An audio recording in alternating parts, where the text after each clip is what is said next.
tem uma palavra aos nossos corações esta manhã. Amém? Amém. Deus nunca tem nos deixado um domingo sem palavra. Porque embora às vezes eu não esteja aqui como pastor da igreja, outros irmãos estão aqui compartilhando a palavra e o fazem muito bem. Então toda a honra, toda a glória, todo o louvor sejam dados ao Senhor, porque de fato Ele tem preparado nessa igreja pessoas capazes de compartilhar as verdades do céu. E nessa manhã não será diferente. Estamos caminhando na nossa série de pregações sobre os milagres de Jesus narrados nos evangelhos. E eu quero desafiar você a não perder nenhum. São 35, é bastante. Mas você, de fato, deve fazer um compromisso diante de Deus de estar aqui conosco ouvindo essas pregações que são tão especiais. Na semana passada nós começamos essa série falando sobre o primeiro milagre de Jesus, que foi a transformação de água em vinho na cidade de Caná da Galileia.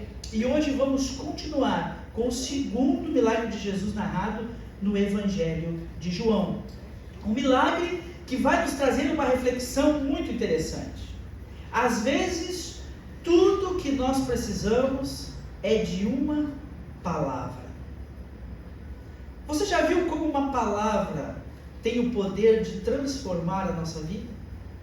Às vezes nós estamos tão perdidos em situações difíceis de lidar, envolvidos com circunstâncias que são tão adversas, e nós estamos procurando uma saída para aquilo, e de repente vem aquela palavra. A palavra de incentivo que nos tira da letargia, a palavra de amor que nos faz reacender a esperança, a chama de que vai dar certo no nosso coração, a palavra que vem dizendo: eu te ajudo, eu estarei com você, e nos fortalece para que nós possamos continuar. De fato, muitas vezes na nossa vida, nós precisamos de uma palavra. Existem momentos em nossas vidas em que o sentimento de impotência é real. Nós procuramos resolver as coisas com todas as nossas forças. Fazemos tudo o que nós sabemos. Convocamos todas as pessoas que achamos que podem nos socorrer.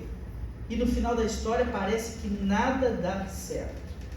São nesses momentos em que nós estamos nos sentindo completamente impotentes, em que nós estamos nos sentindo completamente incapazes de resolver. São nesses momentos em que a esperança foi embora e que de fato nós não temos mais recursos para trabalhar.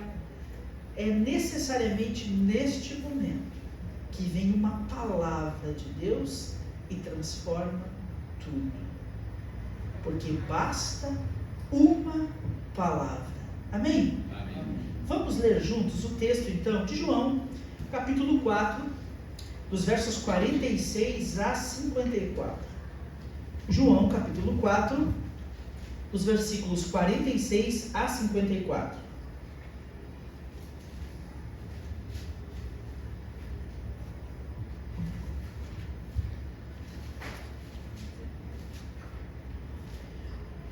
João é o quarto evangelho: Mateus, Marcos, Lucas e João. Capítulo 4, dos versos 46 a 54.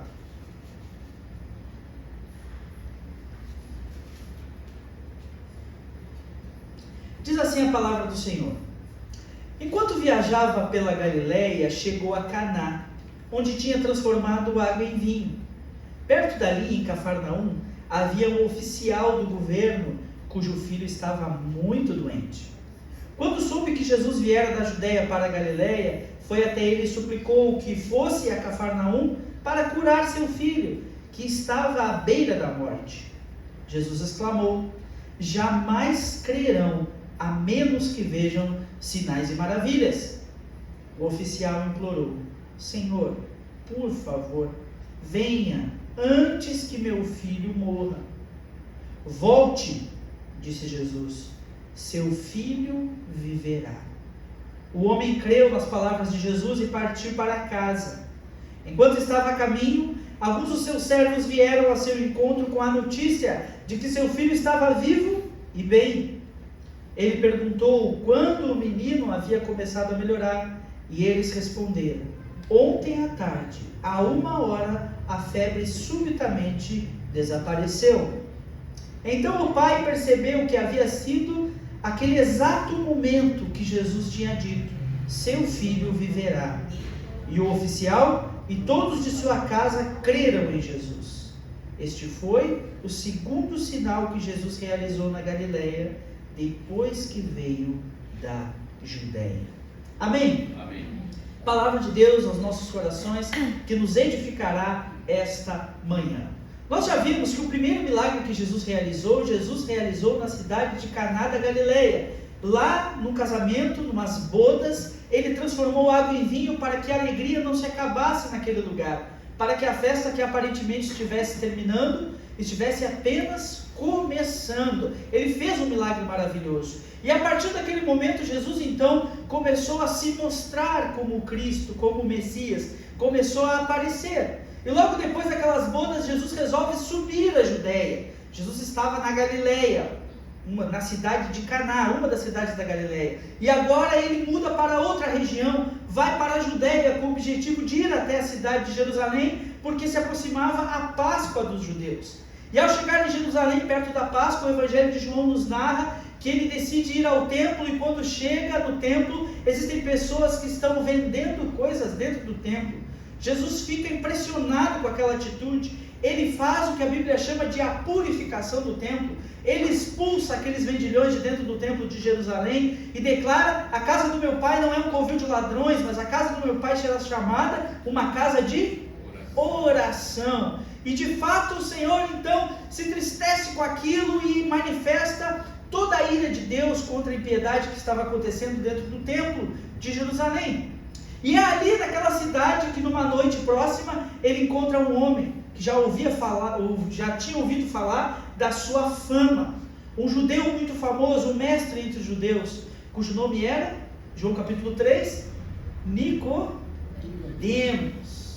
E é lá em Jerusalém que ele conversa com aquele homem que pergunta: Senhor, por acaso o Senhor é o profeta de Israel? O Senhor é aquele que deveria de vir? E o Senhor Jesus, então, conversando com ele, diz que de fato ele é o Messias. E nessa conversa com Nicodemos, talvez esteja o versículo mais conhecido da Bíblia: porque Deus amou o mundo, declare comigo, de tal maneira que deu seu Filho unigênito, para que todo aquele que nele crê não pereça, mas tenha a vida eterna.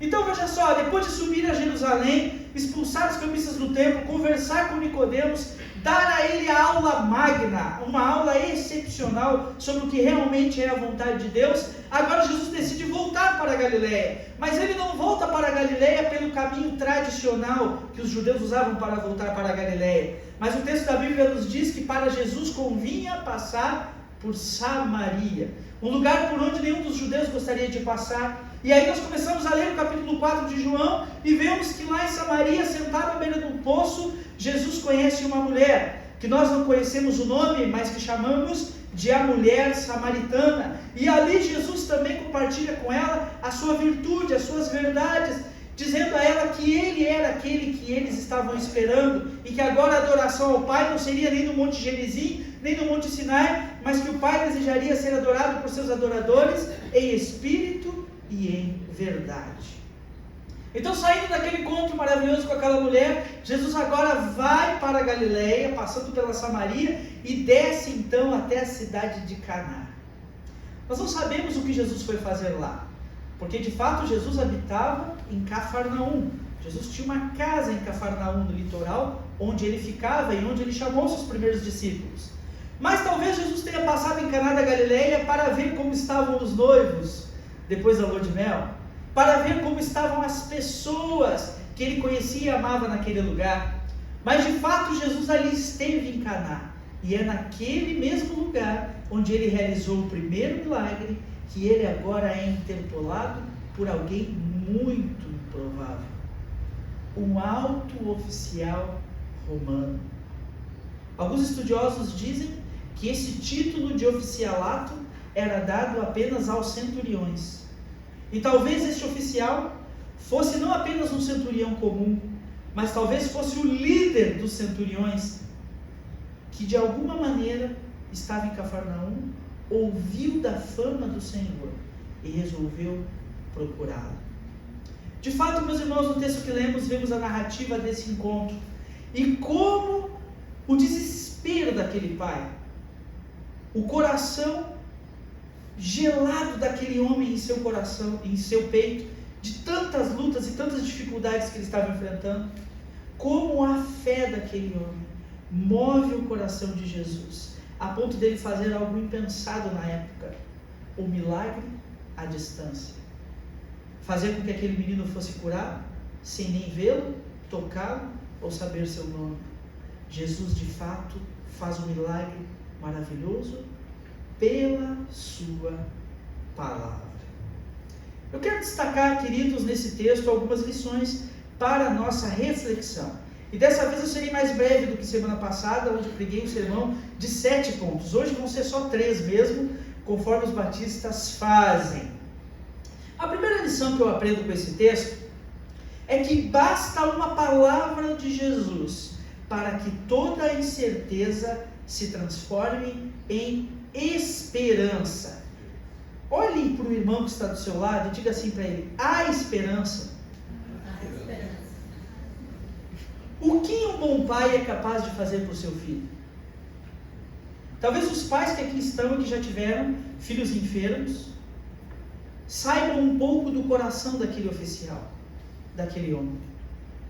Eu tenho certeza que qualquer pai que vê seu filho numa situação muito difícil, ora ao Senhor dizendo: Senhor, tira a doença dele e põe em mim. É melhor que eu fique doente. Tira dele, Senhor, e põe em mim. Para mim é melhor lidar com esse mal do que ver o meu filho, inocente, criança, passando por essa dificuldade. E certamente aquele homem, sendo um oficial romano, tinha muita condição financeira e política para resolver os problemas do seu filho. E ele deve ter procurado em todos os lugares, deve ter chamado os melhores médicos para examiná-lo, deve ter comprado os melhores remédios da época para que o seu menino pudesse sair daquele estado em que estava. A Bíblia diz que aquele jovem estava acamado e que não respondia, tinha uma febre gigantesca e que não conseguia sair daquela cama. Não sabemos há quanto tempo o pai lidava com aquela situação, mas podemos ter uma inferência quase certa no texto de que aquele homem fez tudo que ele podia, a ponto de chegar no momento em que ele diz: não há mais nada que eu como pai possa fazer. Não há remédio, não há médico, não há solução. É bem possível que aquele homem romano tenha procurado até mesmo fazer sacrifícios aos deuses pagãos que os romanos acreditavam, e tenha recorrido a todo tipo de idolatria para que aquele seu filho fosse curado. Mas a verdade é que quanto mais ele trabalhava, menos funcionava. E a cada dia aquele menino ia piorando. Para aquele homem, Jesus representava a última alternativa. Talvez ele tenha ouvido do milagre que Jesus fez em Caná. Talvez ele tenha visto Jesus andando com seus discípulos em Cafarnaum. Talvez este oficial estivesse por Jerusalém na ocasião da Páscoa e tivesse visto aquele homem cheio de ira santa, com chicote na mão, expulsando os vendilhões do templo. Talvez aquele homem tivesse algum contato com os líderes da religião judaica e tivesse ouvido da boca do fariseu Nicodemos a frase: há alguém diferente por aí.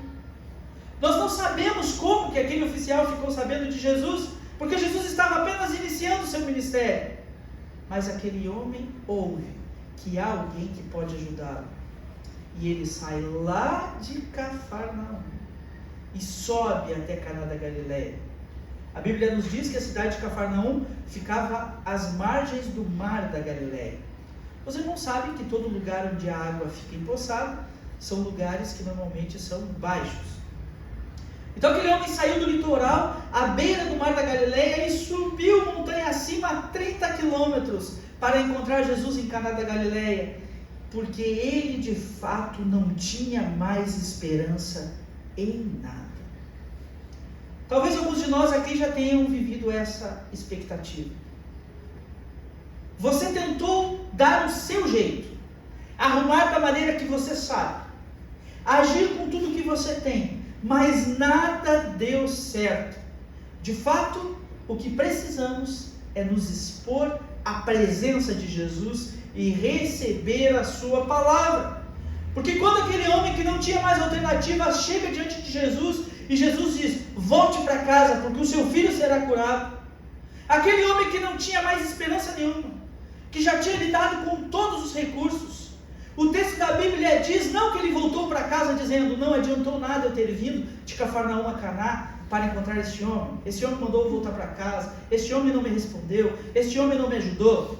Não é isso que a Bíblia diz. A Bíblia diz que aquele homem, quando recebe a palavra de Jesus, ele crê.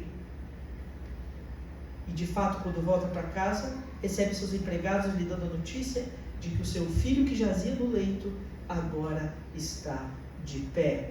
De fato, nós precisamos entender que precisamos buscar Jesus, ir até onde Ele está, pedirmos que Ele dê Sua palavra para nós, para que nós assim possamos acabar com a desesperança, com a incerteza, com a insegurança, com a sensação de impotência, e possamos novamente plantar uma esperança de que Ele pode fazer algo maravilhoso.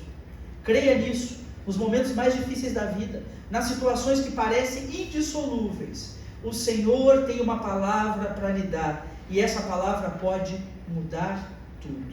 Amém? Amém. Mas uma segunda lição que eu aprendo nesse texto e gostaria de destacar nesta manhã é que basta uma palavra de Jesus para que surja um milagre novo e impressionante. Olhe para quem está perto de você e diga assim: Jesus pode me impressionar. Olha só que interessante. Qual era a ideia daquele oficial? O texto nos diz: eu saio de Cafarnaum, vou a Caná da Galileia, pego Jesus, trago para Cafarnaum. Jesus conhece meu filho, ora por ele, intercede, e quem sabe este menino não é curado. Essa era a ideia daquele oficial. Talvez aquele oficial estivesse pensando que Jesus fosse como os curandeiros da época, ou como os sacerdotes dos falsos deuses, que aceitam ser subornados. E talvez pela mente daquele homem possa ter passado até o seguinte pensamento: eu vou encontrar Jesus, vou oferecer a ele um dinheiro irrecusável, e ele vai descer comigo do monte, vai descer comigo da cidade de Caná da Galileia até o litoral, a cidade de Cafarnaum, vai visitar o meu filho e ele vai curá-lo, vai fazer alguma coisa. Eu vou conseguir levar Jesus até lá. Mas a Bíblia é tão maravilhosa e o texto é tão impressionante, porque Jesus faz de uma maneira que aquele homem nunca poderia imaginar. Nas nossas vidas, tantas vezes, Jesus opera milagres semelhantes. Jesus pode, de fato, fazer em nossas vidas milagres inesperados, de maneiras inesperadas, porque nada acontece do jeito que nós queremos, mas as coisas acontecem do jeito que Jesus deseja. Amém. De fato, Jesus confronta aquele homem. Quando é chamado por ele: vem Jesus, volta comigo para Cafarnaum. Jesus diz: não precisa. Note que aquele homem se despe do seu orgulho. Um oficial, alguém poderosíssimo. O texto da Bíblia nos diz que ele chega diante de Jesus no versículo 47 e ele suplica. O que será para um homem de tamanha autoridade como aquele oficial suplicar? O verso 49 nos diz que ele implorou: Senhor, por favor, vá ver meu filho, ele está terrivelmente doente. Aquele homem se despe do seu orgulho, da sua vaidade, e isso de fato faz com que Jesus entregue a ele algo impressionante, impensável e muito improvável. Um milagre que acontece à distância, sem precisar estar presente. De fato, meus irmãos, quando o orgulho é quebrado, quando nós realmente assumimos: eu não consigo, eu não tenho força, eu não posso realizar, eu preciso que Jesus haja em meu favor. Quando nós fazemos isso, quebramos o nosso orgulho, suplicamos, imploramos, como diz o texto de João capítulo 4, Jesus olha para nós e diz: eu tenho algo impressionante e maravilhoso para você. E talvez Jesus vai fazer algo de uma maneira que nós não imaginamos que ele vai fazer. mas Ele vai fazer mais do que tudo que pedimos ou pensamos, porque é assim que Ele sempre age. Jesus é de fato maravilhoso. De fato, com uma frase tão simples, Jesus diz àquele homem: volte, volte. Que palavra! O homem suplica, implora, diz: Senhor, meu filho está doente, vai comigo para Cafarnaum, me ajuda, por favor. E Jesus diz: volte, volte e seu filho estará curado. Com uma palavra tão pequena e tão simples, Jesus faz um milagre nunca antes visto, porque Ele é poderoso. Portanto, meus irmãos, nós precisamos aprender que, se sentimos esse sentimento de impotência no nosso coração, precisamos buscar esta palavra do Senhor, nos humilharmos diante da presença de Deus, suplicarmos, clamarmos e dizer: Senhor, por favor, me ajuda. E quem sabe o Senhor não faz conosco aquilo que fez com esse oficial, nos dá uma única palavra, dizendo: está aqui, dizendo: é teu, dizendo: vou fazer, dizendo: eu estou aqui e vou te ajudar, é a hora, você vai receber aquilo que você está pedindo. E então, de fato, meus irmãos, nós vamos nos alegrar de receber do Senhor algo que nós nem pensávamos em receber. O Senhor não resiste a um coração que se humilha. O Senhor não resiste a alguém que humildemente suplica pela sua ajuda. E com uma palavra, Ele resolve um problema que parece indissolúvel. Amém? Amém.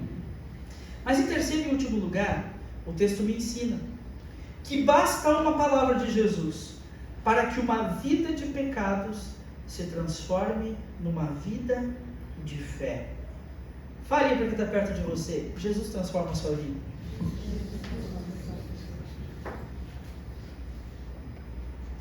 Aquele oficial era um homem pagão, um homem que servia a falsos deuses, um homem da cultura greco-romana, que provavelmente tinha em sua casa um pequeno panteão de deuses pagãos. Aquele homem que procurou Jesus era o inimigo de Israel. Os romanos invadiram o território da Palestina, dominaram Israel, e os israelitas odiavam os romanos. Eles ficavam bravos com aqueles homens que os dominavam e impunham sobre eles duros impostos. E de fato, todas essas coisas poderiam ter levado eu e você a não querermos ajudar aquele homem. Talvez se fosse eu dizia: este homem é um romano, servidor de deuses falsos. Se fosse você, você diria assim: este homem é um inimigo de Israel, que cobra impostos pesados, que leva presos aquelas pessoas que são pobres e não podem pagar seus impostos. Mas Jesus não olhou para o que aquele homem representava. Ele conseguiu ultrapassar a barreira da figura humana e enxergar o coração. E quando enxerga o coração daquele homem, Jesus entrega a ele uma palavra que transforma a vida dele. De fato, o milagre de Jesus não foi apenas restaurar aquele menino que estava doente, mas, de fato, o verso 53 nos diz assim: então, o pai percebeu que havia sido naquele exato momento que Jesus tinha dito: seu filho viverá. E o oficial e todos de sua casa creram em Jesus. Note que aquela doença, aquele desespero, aquela impotência que aquele homem sentia, foram instrumentos de Deus para que ele e sua família conhecessem Jesus. O homem que outrora foi pagão, adorador de falsos deuses, aquele que era o inimigo de Israel e perseguia os judeus, por causa da enfermidade, da dor, do desespero, agora conhece o Salvador. E mais do que o milagre de fazer o menino levantar da cama, agora Jesus faz com que ele e toda a sua família creiam no seu nome. E isso vale para eles, não apenas para essa vida, mas para a vida eterna. Embora Jesus tenha restaurado a saúde daquele menino, aquele menino tenha ficado bom e vivido uma longa vida, um dia aquele menino morreu. Porque é dado aos seres humanos morrer e encontrarem-se com seu Senhor. Mas o milagre principal não foi a cura. Mas o milagre principal foi que Jesus passou a habitar o coração daquele oficial e de toda a sua família pela fé. Porque de fato, meus irmãos, a palavra de Jesus lançada sobre aquele homem. Volte.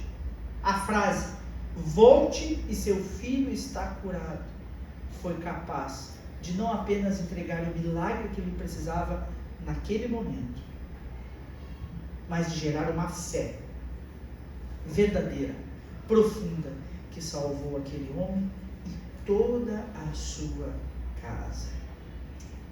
A verdade, meus irmãos, é que nós precisamos experimentar o que este oficial experimentou. A verdadeira fé no Senhor. A verdadeira certeza de que Ele está no controle de tudo. E por vezes o Senhor permite que eu e você enfrentemos lutas, adversidades, situações desesperadoras, momentos de profunda impotência, para que nós paremos de olhar para a frente, para os lados, e olhemos um pouco para cima, e digamos: Senhor, eu preciso de Ti, é só em Ti. E aí Deus, maravilhosamente, pela sua graça, nos restaura, nos renova, opera o milagre, nos dá libertação. E aí, meus irmãos, nós recebemos o privilégio de crer no nome dEle, de saber que Ele está vivo, de saber que Ele continua agindo, de saber que Ele é poderoso para transformar nossas histórias e nos levar a lugares onde nunca antes sonhamos estar. De fato, Deus usa as privações para que nós sejamos crentes de verdade. Precisamos dedicar nossas vidas ao Senhor. Precisamos servi-lo com tudo o que temos e com tudo o que somos. Basta uma palavra, meus irmãos. Basta uma palavra e a nossa situação mudará. Talvez essa manhã existam pessoas aqui que precisam desta palavra. Senhor, eu preciso de uma palavra da boca do Senhor. Eu estou numa situação muito difícil. Eu não sei para onde eu vou e não sei o que farei. Eu preciso de uma palavra do Senhor. Vá até o Senhor e siga o exemplo daquele oficial. Se humilhe, suplique, desça do salto e busque a presença do Senhor. E Deus lhe dará uma palavra que mudará a sua vida. Uma palavra que fará o milagre acontecer. Uma palavra que fará com que a sua fé seja renovada e que você possa viver uma verdadeira experiência aos pés do Senhor Jesus. Ele é poderoso para realizar muito mais do que aquilo que pedimos ou pensamos. Sabe o que me chama muito a atenção nesse texto?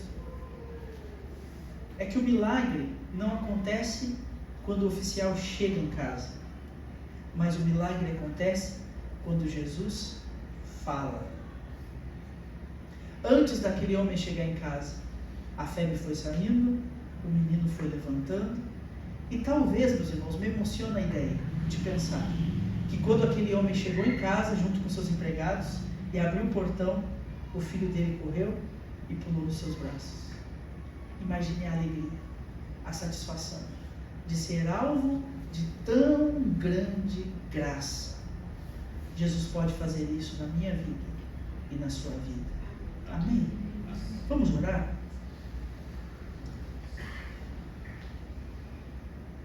Senhor Deus, reconhecemos esta manhã que em Ti estão as palavras que transformam nossa história. Em Ti está a palavra que ordena o milagre. Em Ti está a palavra que transforma o pecador em um santo. Em Ti está a palavra que nos move a Te adorar. Basta uma palavra, Senhor. Basta uma palavra. Por isso, nessa manhã, Senhor, nós percebemos o exemplo daquele oficial romano e procuramos a Tua presença em humildade, em contrição, para que o Senhor promova essa palavra em nossas vidas. Fica conosco, Senhor. Nos ajuda para que possamos receber de Ti aquilo que temos buscado. Talvez haja entre nós essa manhã pessoas que não têm mais recursos humanos. O Senhor age com um milagre.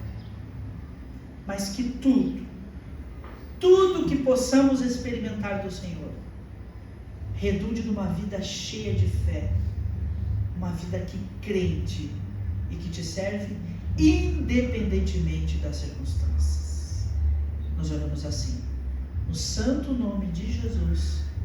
Amém. Amém. Deus abençoe grandemente a vida de cada um dos irmãos com esta palavra.